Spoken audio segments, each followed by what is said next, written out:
यह कहानी एक साधु और एक चोर की है। दोनों की दुनिया एक दूसरे से बिल्कुल अलग थी। एक शांत, संयमी और आत्मज्ञान की ओर अग्रसर, तो दूसरा लालच, धोखे और अपराध की दलदल में फंसा हुआ। लेकिन जब इन दो विपरीत ध्रुवों की मुलाकात होती है, तो एक ऐसा परिवर्तन होता है जो यह सिखाता है कि किसी भी इंसान का अंत बुरा नहीं होता, बस उसे सही राह दिखाने वाला मिलना चाहिए। आपसे एक निवेदन है, यह सिर्फ एक कहानी नहीं है, यह आपकी जिंदगी को अंधकार से निकालकर उजाले की राह दिखा सकती है। कृपया इस कहानी को स्किप करके मत देखिए। हर पल, हर शब्द में एक सीख छुपी है। अगर आपने इस कहानी को पूरा और ध्यान से देखा, तो हो सकता है यह आपकी सोच, आपका नजरिया और शायद आपकी जिंदगी भी बदल दे। समझने के लिए देखिए, बदलने के लिए महसूस कीजिए। घने जंगल के बीचों बीच एक छोटा सा आश्रम था। वहां एक साधु रहते थे, स्वामी परमहंस। उनकी जीवन शैली बहुत सरल थी। दिन भर तपस्या करते, ध्यान लगाते और जो भी राहगीर आता उसे भोजन कराते और सद्बुद्धि की शिक्षा देते।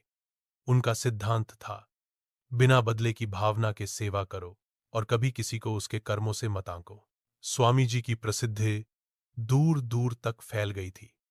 परमहंस के पास कोई धन नहीं था, न ही कोई सोने चांदी की वस्तु, लेकिन उनके पास था शांति, ज्ञान और प्रेम।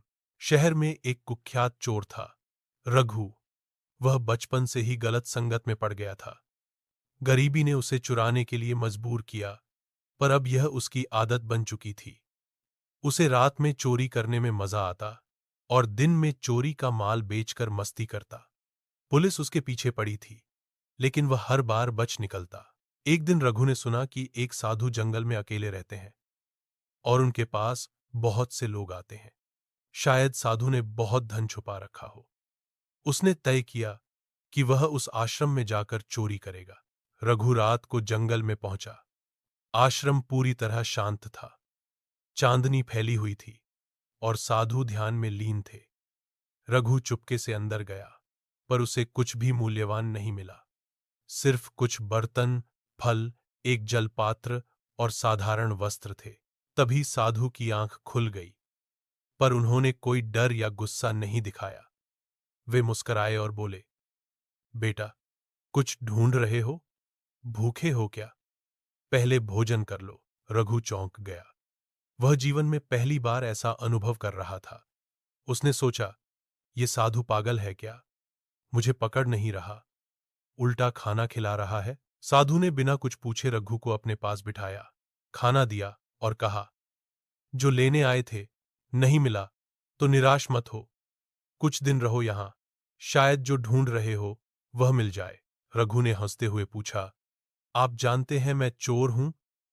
साधु बोले, हां, लेकिन तू सिर्फ चोर नहीं है, तू एक आत्मा है जो रास्ता भटक गई है।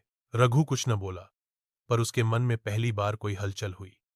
अगले दिन वह वापस जाने लगा, पर साधु ने कहा, जाना है तो जाओ, पर अगर कभी मन करे सच्चाई से मिलने का, तो वापस आना। रघु वापस गया, पर अब हर बार चोरी करते समय उसे साधु की बात याद आने लगी। उसे लगने लगा कि वह गलत कर रहा है। उसकी आत्मा अब उसे धिक्कारने लगी थी। एक रात उसने तय कर लिया, अब बहुत हुआ, मैं फिर से उस साधु के पास जाऊंगा। वह वापस जंगल पहुंचा और साधु के चरणों में गिर पड़ा। रोते हुए बोला, स्वामी जी, मैं बहुत बुरा इंसान हूं, पर अब बदलना चाहता हूं, मुझे स्वीकार करें। साधु बोले, जब एक बीज जमीन में गिरता है तो वह तुरंत पेड़ नहीं बनता। धैर्य रखो, परिश्रम करो और सच्चे मन से प्रायश्चित करो, तुम जरूर बदलोगे। रघु अब आश्रम में रहने लगा। वह दिन भर साधु की सेवा करता, ध्यान करता और पश्चाताप करता। धीरे धीरे उसका मन शांत होने लगा। अब उसे चोरी से घृणा होने लगी थी। उसने खुद को पूरी तरह बदल डाला। साधु उसे उपदेश देते, मनुष्य का कर्म ही उसका भविष्य बनाता है। बीते कर्मों को बदला नहीं जा सकता, पर वर्तमान को सुधार कर भविष्य बदला जा सकता है। रघु ने अपने पुराने साथियों से नाता तोड़ लिया और गांव में लोगों की मदद करने लगा।